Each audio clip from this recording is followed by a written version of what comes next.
আমার উপর দয়া করে মায়া করে আমার বাঁধনটা খুলে আমাকে ছেড়ে দিতেন। জঙ্গলে আমার কতগুলো বাচ্চা আছে, সন্তান আছে, তারা 3 দিন ধরে ক্ষুধার যন্ত্রণায় কান্নাকাটি করতেছে। আমি আমার বাচ্চাগুলোকে খাদ্য খাওয়ায় আবার চলে আসবো। এবার রাসূলুল্লাহ সাল্লাল্লাহু আলাইহি ওয়াসাল্লাম দাঁড়িয়ে ভাবতেছেন, আমি তো রহমতের নবী, মায়ার নবী, আমি যদি ইহুদির বাড়িতে যাই আর ইহুদিরা যদি আমাকে চিনে আমি আব্দুল্লাহর ছেলে মুহাম্মদ, আমি শেষ নবী, আখিরি নবী, তাহলে তো ইহুদিরা আমাকে হত্যা করবে, আমার উপর হামলা চালাবে।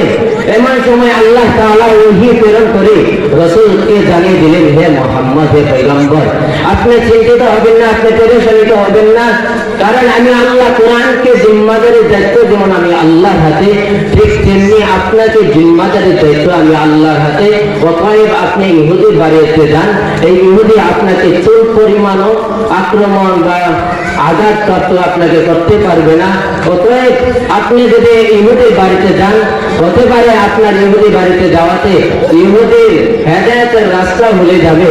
এই কথা শোনার পর মায়ার নবী রাসূলুল্লাহ সাল্লাল্লাহু আলাইহি ওয়াসাল্লাম ইহুদির বাড়িতে যায়, বললেন, হে ইহুদি ভাই, আপনি এই হরিণীটাকে আটকে রাখছেন? বলে হ্যাঁ। কতদিন যাবত? বলে 3 দিন যাবত। মায়ার নবী রাহমাতুল আলামিন বলেন, ও ইহুদি ভাই, আপনি 3 দিন ধরে এই হরিণীটাকে আটকে রাখছেন, আপনি যদি এই হরিণীটাকে ছেড়ে দিতেন, হরিণীটা তার সন্তানগুলোকে খাদ্য খাওয়ায় আবার চলে আসবে। ইহুদি রাজ্যে বলেন, পয়গম্বর, আপনি কি আসলে পাগল? আমি তো আগে লোকদের জবান থেকে শুনেছি আপনি নাকি আসলে পাগল। আব্দুল্লাহ ছেলে মুহাম্মদ নাকি আসলে পাগল। এখন তো দেখি সত্যি আপনি পাগল। হরিণীকে যদি আমি ছেড়ে দেই, তাহলে হরিণী কিভাবে আবার ফিরত চলে আসবে? মায়ার নবী ডাক দেয়া বলেন, ও ইহুদি ভাই, আপনি চিন্তা করবেন না, টেনশন করবেন না, হরিণী না আসার পর্যন্ত আপনি এই হরিণীর জায়গায় আমি রাসূলকে জিম্মাদার রেখে দেন।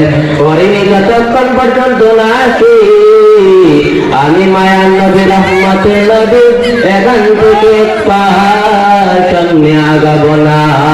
এবার এই কথা শোনার পর ইহুদি মহা খুশি হয়ে গেলেন। যে নবীকে আমরা মারার জন্য, যে নবীকে অত্যাচার করার জন্য আমরা ইহুদিরা কত কৌশল করতাম, কত খোঁজাখুঁজি করতাম, যে মায়ার নবী আজ নিজে আমার কাছে জান দিতে আসছে, এই সুযোগ আর হাত ছাড়া করা যাবে না। এই কথা বলার পর হরিণীকে বাঁধনটা খুলে দিয়ে রশিটা আমার মায়ার নবীর হাতে ধরায় দিলেন। হরিণী ছোটার পর আল্লাহ নবী ডেকে বলেন, ও হরিণী, সাবধান সাবধান, দেখছো আমি মায়ার নবীর হাতে ওদের রশি নিয়ে দিল, তুমি কিন্তু সময়ের ভিতরে চলে আসবা। হরিণী এই কথা শোনার পর এত দ্রুত গতিতে দৌড়ায়। জঙ্গলের ভিতরে ঢোকার পর হরিণীটি তালাশ করতে করতে তার সন্তানগুলোর সঙ্গে সাক্ষাৎ হয়ে গেল। সন্তানগুলো ডাক দিয়ে বলেন, গো মা, 3 দিন ধরে কোথায় ছিলে? খোঁজার যন্ত্রণায় কতই কষ্ট না করলাম, তোমাকে 3 দিন ধরে কতই না খোঁজাখুঁজি করলাম। হরিণী ডাক দেয়া বলেন, অসন্তানারা, এক ইহুদি বেঈমান আমাকে 3 দিন ধরে বেঁধে রাখছেন, আটকে রাখছেন। বলে, আজকে তুমি কিভাবে আসলে? বলে, মায়ার নবী রহমতের নবী আখিরি নবী শেষ নবী আমার উপর দয়া করেছে, মায়া করেছে।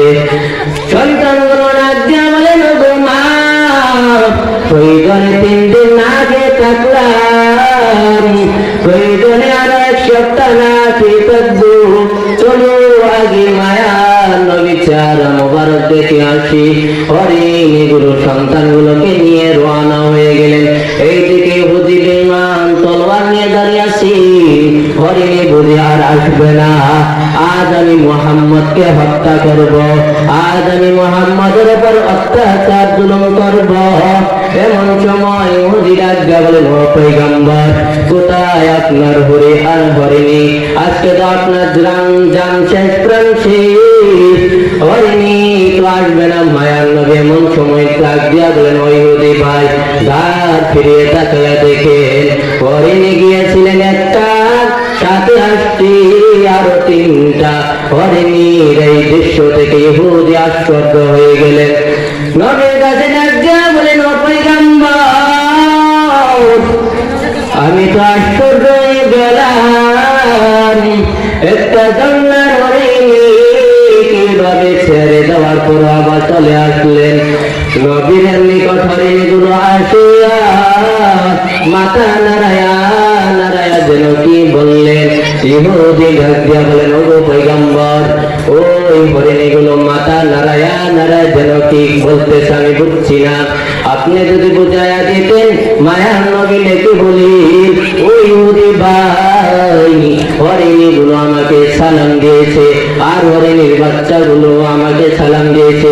হরিণীর মা মাথা নারায়া বললেন ও পয়গম্বর আমার সন্তানগুলোর কাছে দেখো, আপনার কথা ভুলে বললাম, তারা খাদ্য না খায়া বললেন ও মা চলো পয়গম্বরের চেহারা মুবারক দেখবো, কারণ রাসূলের চেহারা মুবারক এত সুন্দর, যেই নবী চেহারা দেখলি 7 দিনের ক্ষুধা অন্ত ব্যক্তিও ক্ষুধা নিবারণ হয়ে যায়। এই কথা বলার পর ইহুদি ডাক দিয়া বলেন ও পয়গম্বর আমি তো আপনার উপরে অনেক জুলুম করেছি, অত্যাচার করেছি, আপনার উপর কত আঘাত করেছি, আমাকে মাফ করাইয়া দেন। একটি জঙ্গলার হরিণী আপনাকে চিনতে পেরেছে, কিন্তু আমি মানুষ হয়ে চিনতে পারলাম না। ওগো পয়গম্বর আমাকে তওবা করিয়া কালিমা পড়াইয়া মুসলমান বানায় দেন। সঙ্গে সঙ্গে ইহুদির হেদায়েতের রাস্তা খুলে গেল, ইহুদিকে আল্লাহর নবী মুসলমান বানাইয়া ইহুদিকে পরিপূর্ণ মুসলমান বানিয়ে দিলেন। এই হলো আমার নবীর রহমত। আমার